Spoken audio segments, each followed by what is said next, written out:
पीछे राजस्थान का सिंह द्वार है, जहां से सीधा अलवर के लिए प्रवेश होता है।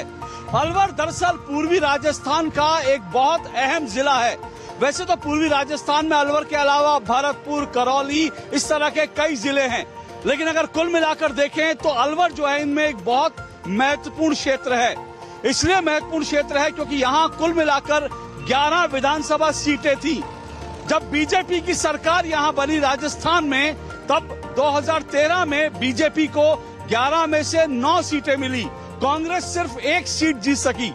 और जब अगली बार यानी 2018 में कांग्रेस की सरकार राजस्थान में बनी, तो कांग्रेस को यहाँ से 5 सीटें मिली, बीजेपी 2 सीटों पर सिमट गई। लेकिन 4 सीटें अन्य के खाते में आई थी, जिनमें से 2 सीटें बीएसपी और 2 निर्दलियों के खाते में गई थी। लेकिन राजस्थान के जादूगर अशोक गहलोत ने बीएसपी और निर्दलीय विधायकों को भी अपने पाले में कर लिया और इस तरह से उनकी सरकार 5 साल तक शासन कर सकी।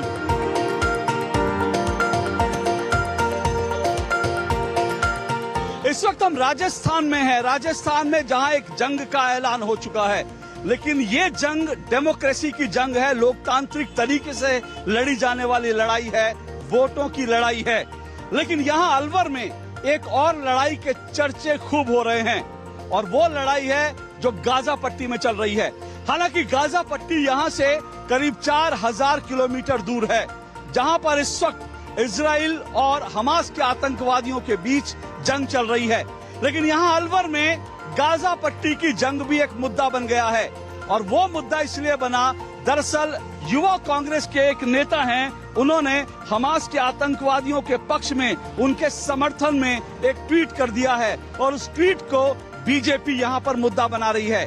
दरअसल युवा कांग्रेस के नेता मोहम्मद शान मेव ने एक ट्वीट किया, जिसमें उन्होंने हमास के आतंकवादियों के पक्ष में लिखा, तुम्हारी बहादुरी के किस्से सरेआम करते हैं, ए फिलिस्तीन के मुजाहिदों, हम तुम्हें सलाम करते हैं। और बीजेपी ने इस ट्वीट को एक मुद्दा बना लिया है और ऐसा लग रहा है कि गाजा पट्टी में जो लड़ाई लड़ी जा रही है वो अलवर में भी एक मुद्दा बन गई है, क्योंकि अलवर में यूं भी हर बार हर चुनाव में तुष्टीकरण हमेशा ही एक बड़ा मुद्दा रहता है। समझने का फर्क है।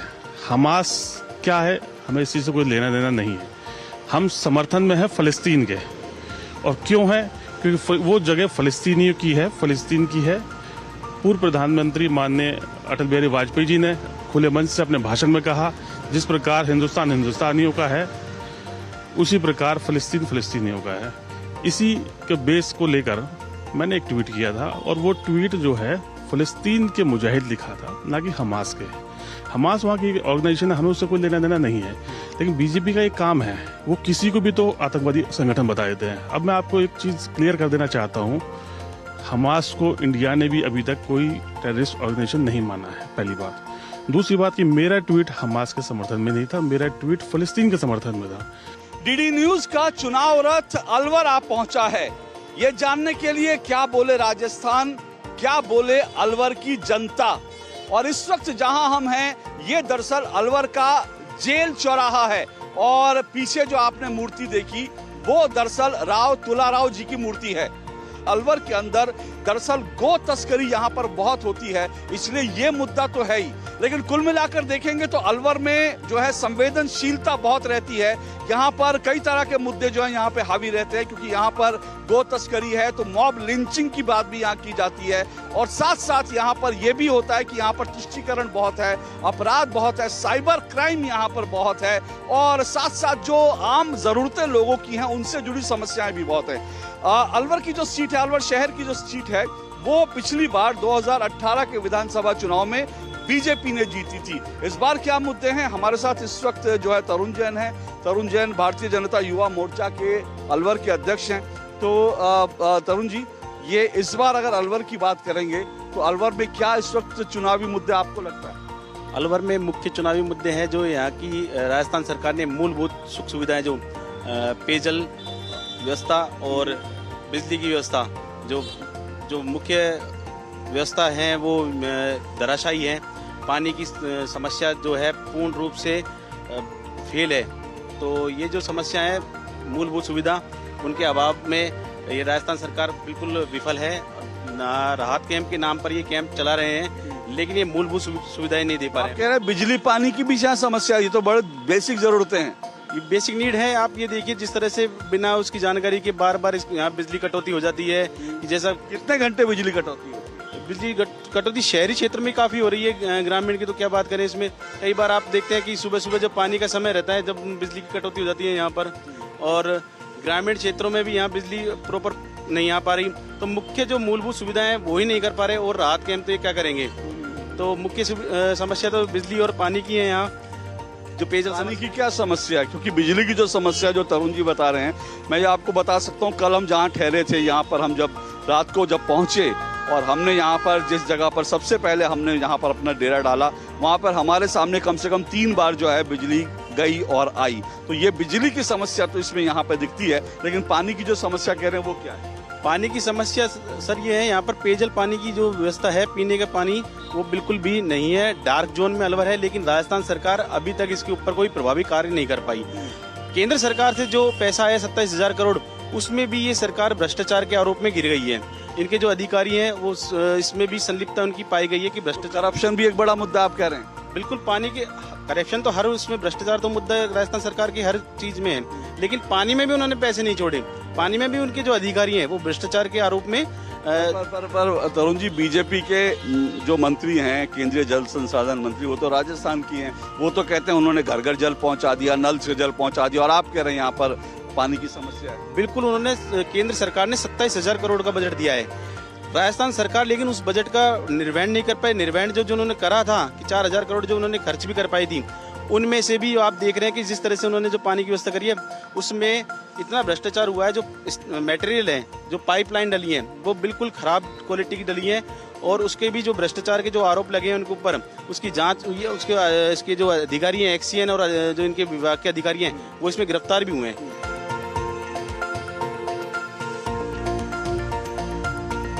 2018 में अलवर की ज्यादातर सीटों पर कांग्रेस ने बाजी मारी थी, और हमारे साथ अलवर कांग्रेस के जो नेता हैं वो अजय अग्रवाल जी हमारे साथ हैं। अजय जी, इस बार अलवर का राजनीतिक परिदृश्य क्या है? बीजेपी कह रही है भाई इस बार तो हम सत्ता में आएंगे, कांग्रेस ने कुछ काम किया नहीं। राजस्थान के यशस्वी मुख्यमंत्री श्री अशोक गहलोत जी ने जो ऐतिहासिक योजनाएं राजस्थान की जनता को दी है, निर्विवाद रूप से कहता हूँ, महात्मा गांधी के बाद यदि किसी संत ने यदि ये इस तरह की जो योजना दी है तो ऐसे करने वाले श्री अशोक गहलोत जी हैं। हमारे यहाँ मेडिकल की सुविधा 25-25 लाख रुपए की सुविधा है, फ्री में इलाज हो रहा है। आज बिजली के क्षेत्र में हमारे को 100 यूनिट बिजली फ्री मिल रही है, किसान को 2,000 यूनिट बिजली फ्री मिल रही है। आज 8 रुपये में हम जो खाना खिला रहे हैं वो हिंदुस्तान के, मैं कहूँ देश में कहीं ऐसी योजना है। अशोक गहलोत जी ने जो ऐतिहासिक काम किए हैं उसके चलते हो राजस्थान में प्रचंड बहुमत के साथ राजस्थान में कांग्रेस की सरकार। अलवर में जो है लोग कहते हैं यहाँ पर क्राइम और करप्शन बहुत रहा। अलवर में कह रहे हैं कि जो कई विधायकों पर करप्शन के चार्जेस लगे, उनके परिवार पर लगे, एक कलेक्टर यहाँ पर जो है करप्शन। तो ये प्रजातंत्र का राज है।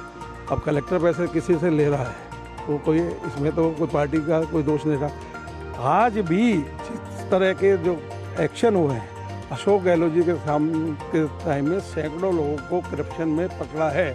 राजस्थान में जितने भी अब तक के जो केस आपराधिक मामले दर्ज हुए हैं, सब पर एक्शन हुए हैं, सबके खिलाफ जांच हुई है, सबके खिलाफ मुकदमे दर्ज हुए हैं और सबके खिलाफ एक्शन हो रहे हैं। कांग्रेस विधायकों पर सीधा, उनके बच्चों पर आज तक नहीं है, ऐसा लोग कहते हैं, पर लेकिन कोई आरोप सिद्ध नहीं हुआ है। ये तो राजनीति है, राजनीति में व्यवस्था होती है। मैं बहुत अच्छा काम कर रहा हूँ, लोग कहते हैं गौशाला में अजय जी जाने क्या खा रहे हैं, क्या पी रहे हैं, तो ये तो लोग आरोप प्रत्यारोप तो ये हिंदुस्तान में क्या रहेंगे? कांग्रेस में भी आरोप लग गया था। मुद्दे क्या रहेंगे कांग्रेस की यहाँ पर, अगर मैं अलवर की और राजस्थान? देखो, हमारा सबसे बात है जो हमारी फ्लैगशिप योजना रही, जो राजस्थान में मुख्यमंत्री के नेतृत्व में विकास हुआ, अलवर जिले के ऐसा कोई विधायक नहीं है जहां कम से कम 50-50 करोड़ रुपए का काम इन्होंने अपने विधानसभा में कराया।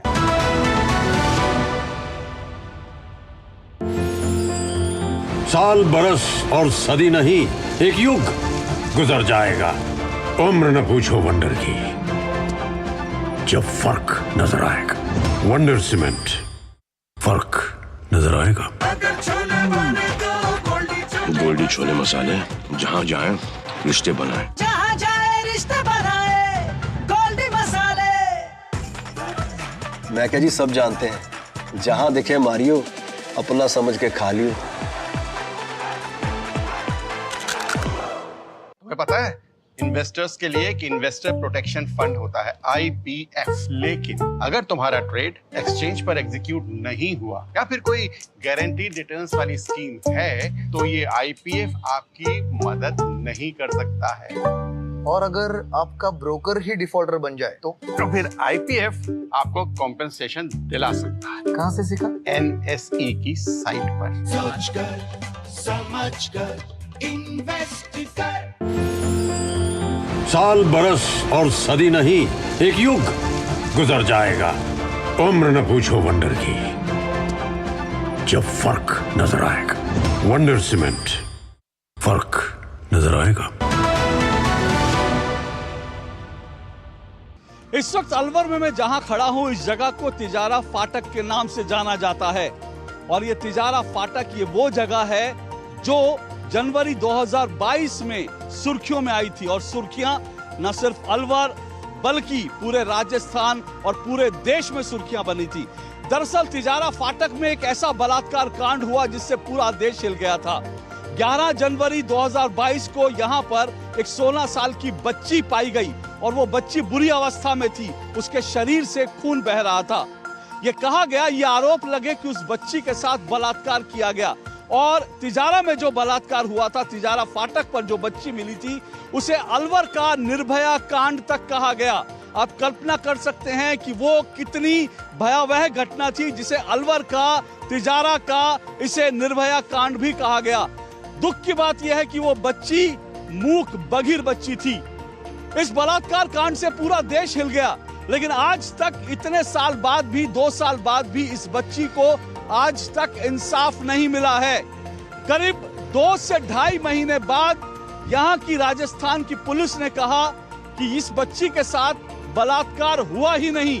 अलवर बलात्कार कांड को लेकर लोगों ने, स्थानीय लोगों ने कांग्रेस की नेता प्रियंका गांधी वाड्रा की चुप्पी पर भी सवाल उठाया।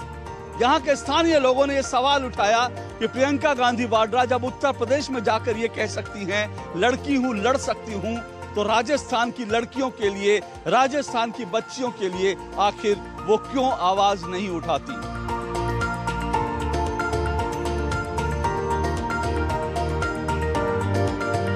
राजस्थान में इस तिजारा फाटक पर चाय की चुस्कियों के साथ हमने सोचा कि यहाँ पर कुछ चुनावी मुद्दों पर भी बात करें। यहाँ पर कुछ बड़े बुजुर्ग बैठे हैं, यहाँ के बड़े अनुभवी देख रहे हैं। कि क्या नाम है आपका सर? राम कुमार। क्या लग रहा है राजस्थान में क्या जो है चुनाव में क्या क्या मुद्दे उठने वाले हैं? भाई देखो, मुद्दा तो है तो जब तो बहुत हैं। कांग्रेस काबू लागने देगी जब किसी का। आप जानते हो बाजीगर को, गहलोत को जादूगर बोलते हैं, क्या बोल रहे हैं, आश्वासन देता खूब जम के, मूर्ख बना रखा है जनता ने, जनता को बना रखा है। अब किधर जाए जनता? गोड़ मोड़ हो रही है सब, जनता किसके पास जाए किसके पास नहीं जाए। एक और हमारे साथ बुजुर्ग सज्जन बैठे हैं। आपको क्या लगता है क्या होगा इन चुनाव में? यहाँ किसी पार्टी को न बीजेपी के बहुमत मिलेगा न कांग्रेस को मिलेगा।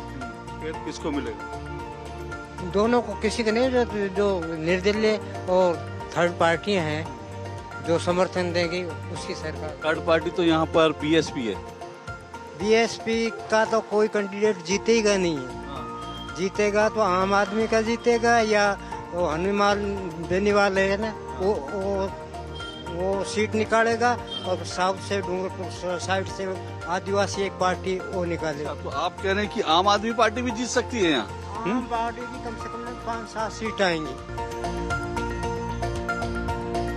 मेरे पीछे अलवर की जिला अदालत है, क्योंकि अलवर में क्राइम की बहुत घटनाएं होती हैं। यहाँ पर करप्शन के भी बहुत आरोप हैं। इसलिए इस अदालत में, इस जिला न्यायालय में क्राइम और करप्शन के बहुत मामले आते हैं और भी तमाम तरह के मामले आते हैं। लेकिन यहाँ पर इस अदालत का अभी पूरी तरह से कंप्यूटराइजेशन नहीं हुआ है। यहाँ पर पेंडिंग केसेस बहुत हैं और पेपरलेस जो अदालतों को बनाने की मुहिम है वो तो अभी कहीं पहुंची ही नहीं है। कुल मिलाकर देखें तो अदालतें अपना काम अपनी रफ्तार से कर रही हैं, लेकिन क्राइम और करप्शन पर जो है वो लगाम तो नहीं लग पा रही है। और इसीलिए चुनाव में भी लोग कह रहे हैं कि ये एक बड़ा मुद्दा है क्राइम करप्शन, और वो कह रहे हैं यहाँ पर जो तमाम लोग हैं वो कहते हैं कि क्राइम करप्शन को जो रोकेगा उसको हम सरकार में लाएंगे, लेकिन क्राइम करप्शन रोकेगा कौन, और क्राइम करप्शन अगर बड़ा है तो बड़ा क्यों है, ये सब जानने के लिए इस वक्त अलवर की जिला जो अदालत है वहाँ पे काम करने वाले युवा वकील मेरे साथ हैं जो तमाम मामलों को देखते हैं। सर, क्या नाम आपका? जी, मेरा नाम प्रशांत यादव है। प्रशांत यादव जी, क्या देखते हैं अलवर की तस्वीर अगर कानून के नजरिए से? अलवर में अपराध और भ्रष्टाचार का बहुत ही ज़्यादा बोलबाला रहा है, और भ्रष्टाचार के संबंध में यहाँ जिला कलेक्टर रहे नन्नूमल पहाड़िया जी, RS अधिकारी रहे जो अशोक शाखला जी, ये ट्रैप हुए हैं। एक SC/ST मामलों के DSP थे सपात खान जी, वो भी ट्रैप हुए हैं।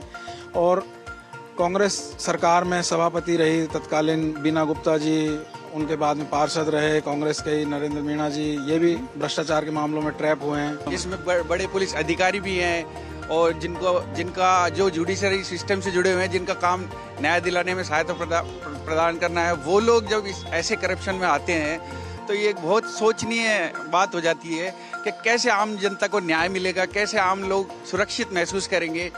अलवर कलेक्टर रिश्वतखोरी में पकड़ा गया, सेटलमेंट अधिकारी रिश्वतखोरी में पकड़ा गया, जिनसे हम उम्मीद करते हैं न्याय की, वहाँ न्याय नहीं मिलता है।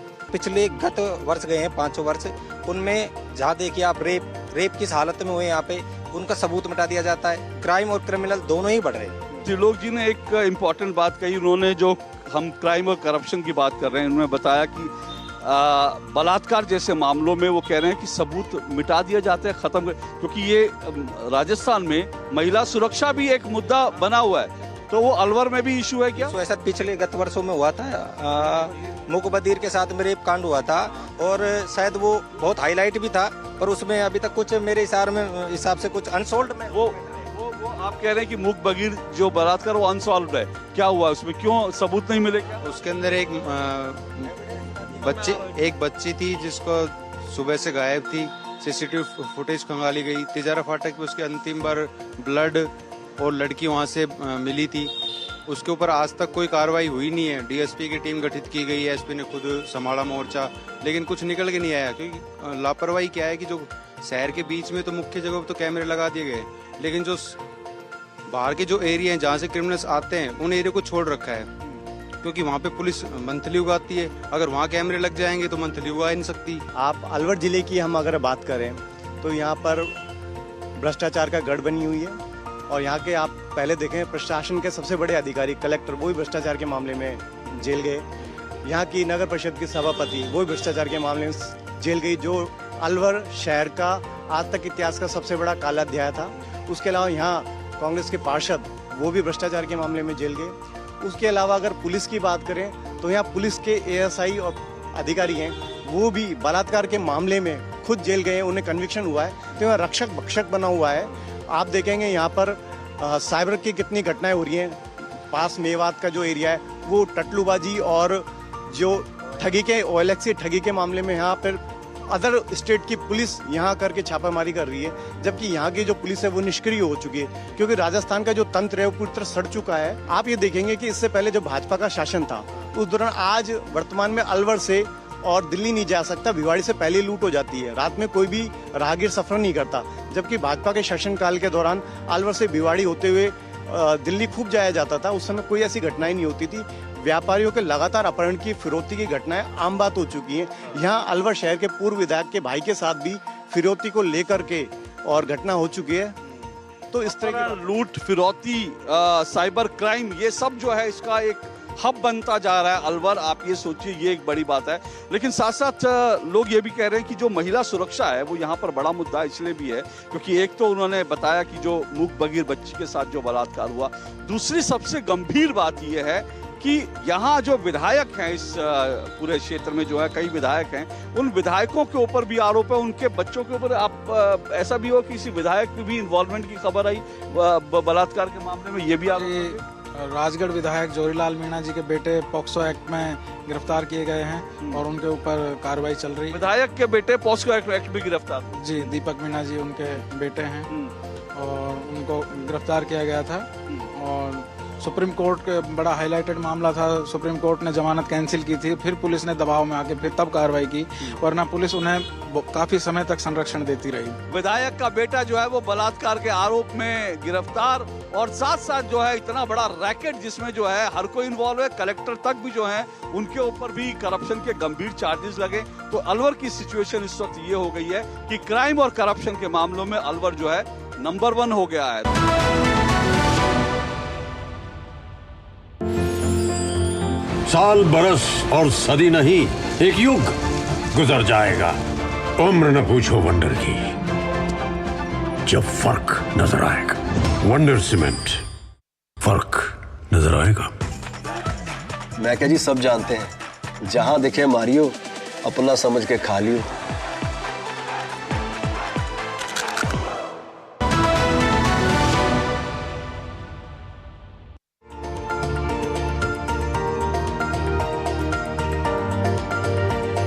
विकास के दावे बनाम आरोपों की राजनीति, इसका जो दुष्चक्र होता है या फिर इसका जो चक्र होता है, उस चक्र से जनता को निकलना बड़ा जरूरी है। क्योंकि होता यह है कि जनता चुनाव के समय अभिमन्यु की तरह इस चक्र में फंस जाती है और फिर वो फैसला नहीं ले पाती कि क्या सही है क्या गलत है। अब मैं जिस चक्र या दुष्चक्र की बात कर रहा हूं, उसका एक उदाहरण अलवर में जो है, ये गवर्नमेंट मेडिकल कॉलेज है।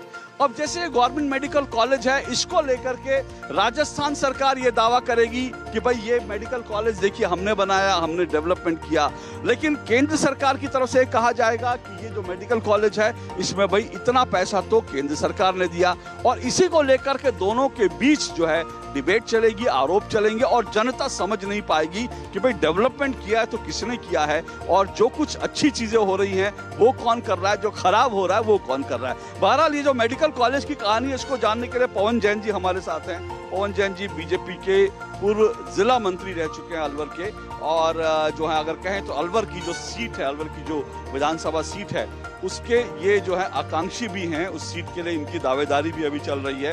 पर पवन जी ये बताइए, ये यहाँ पे जो है ना ये मेडिकल कॉलेज बन रहा है, बड़ी अच्छी बात है अलवर में। अब गहलोत जी कहेंगे देखिए हमने तो अलवर में ये बना दिया मेडिकल कॉलेज, और बीजेपी के विधायक ने तो कुछ किया नहीं। नहीं, बिल्कुल आपकी बात सही है। आदरणीय गहलोत जी रोजाना सुबह उठकर यही सोचते रहते हैं कि मोदी जी के खिलाफ क्या बोला जाए, मोदी जी की योजनाओं को कैसे चुरा लिया जाए और खुद की बना ली जाए। चाहे वो मोदी जी की योजनाओं को चुरा लेते हैं वो। जैसे आयुष्मान भारत को यहाँ दूसरा नाम चिरंजीवी देकर चुराना ही है, योजना मोदी जी की है। तो निश्चित रूप से हमारी केंद्र सरकार, हमारी भारतीय जनता पार्टी की सरकार विकसित भारत 2047 के लक्ष्य को लेकर जो विकास की राह पर चल रही है, उसमें आप पीछे देख रहे हैं, जो कोरोना का समय आया था तो मेडिकल की क्या स्थिति थी, हमारे पास मास्क तक नहीं थे, और चीजों की तो बात दूर की है। उसके बावजूद मोदी जी ने इस क्षेत्र में ध्यान दिया और लगभग 800 जिले जो भारत में हैं, उन्हें प्रत्येक जिले में एक मेडिकल कॉलेज बनाने का लक्ष्य उन्होंने रखा, और उसी के तहत लगभग 12 या 13 मेडिकल कॉलेज राजस्थान में बन चुके हैं, जिसमें एक अलवर का मेडिकल कॉलेज है जो इसी साल से सत्र भी शुरू हो गया है। और ये केंद्र सरकार की जो योजना है पूरे भारत के लिए, उसके तहत है, और हम गर्व से कह सकते हैं आदरणीय मोदी जी के कार्यकाल में कि राजस्थान में जयपुर के बाद यदि 2 मेडिकल कॉलेज किसी सरकारी मेडिकल कॉलेज किसी जिले में है तो वो अलवर शहर है। ESIC का मेडिकल कॉलेज शुरू करवाया और उसके बावजूद एक मेडिकल कॉलेज यहाँ बनाया। पहले ये मेडिकल कॉलेज जो है ना, इसमें कितनी हिस्सेदारी केंद्र की है, कितनी राज्य की, ये समझना जरूरी है, क्योंकि अब चुनाव है तो चुनाव में सब लोग दावे करेंगे कि हमने देखी अलवर को ये मेडिकल कॉलेज। हाँ, निश्चित रूप से आप कहीं पर भी चेक कर सकते हैं, 60% हिस्सेदारी केंद्र सरकार की होती है, 40% हिस्सेदारी राज्य सरकार को खर्च करना होता है। ये एक रेशो तय है, और ज्यादातर विकास कार्यों में जहाँ से केंद्र की योजनाएं आती है, इसी तरह का एक रेशो तय रहता है। जो दिल्ली मुंबई कॉरिडोर योजना थी, जिसको दिल्ली से मुंबई के लिए पुराने हाईवे पर बनाना था, उसमें जितना खर्चा आ रहा था, तो हमारी सूझबूझ आदरणीय नितिन गडकरी जी की, आदरणीय मोदी जी की सड़क मंत्रालय की, कि उसको ग्रीन फील्ड एक्सप्रेस हाईवे में तब्दील किया। ग्रीन फील्ड एक्सप्रेस हाईवे का मतलब यानी कि जहाँ पर पहले से कोई रोड बिल्कुल ना हो, उसको नए सिरे से बनाना, उसको ग्रीन फील्ड बोलते हैं। और दिल्ली मुंबई को 12 घंटे में दूरी तय करने के लिए ये अलवर से मात्र 20-22 किलोमीटर है। अलवर का आज एक व्यक्ति उस दिल्ली मुंबई कॉरिडोर से उस एक्सप्रेस हाईवे से जा रहा है, और उसके लगभग दिल्ली जाने में ही 2-2.25 घंटे में हम गुड़गांव पहुंच जाते हैं उससे। तो अलवर में जब आप लोगों से बात करेंगे तो चुनावी मुद्दों की कोई कमी नहीं। लोग कहते हैं बिजली पानी की यहाँ समस्या है, लोग कहते हैं क्राइम है, करप्शन है, महिला सुरक्षा का मुद्दा है, तमाम मुद्दे पर लोग बात करते हैं, आरोप लगाते हैं। हमारे साथ यहाँ पर अलवर के मनोनीत पार्षद जो कांग्रेस के नेता हैं वो हमारे साथ इस वक्त मौजूद हैं, गौरी शंकर जी। गौरी शंकर विजय जी, अलवर को लेकर के लोग कहते हैं क्राइम करप्शन बहुत है और कई तरह के अपराध यहाँ पिछले कुछ समय में बढ़ गए हैं। क्या आपको लगता है कि चुनावी मुद्दे हैं? सर ये सब चुनावी मुद्दे हैं, लेकिन गहलोत सरकार ने जो सुरक्षा हम लोगों को दी है वो सबसे अच्छी सुरक्षाएं हैं।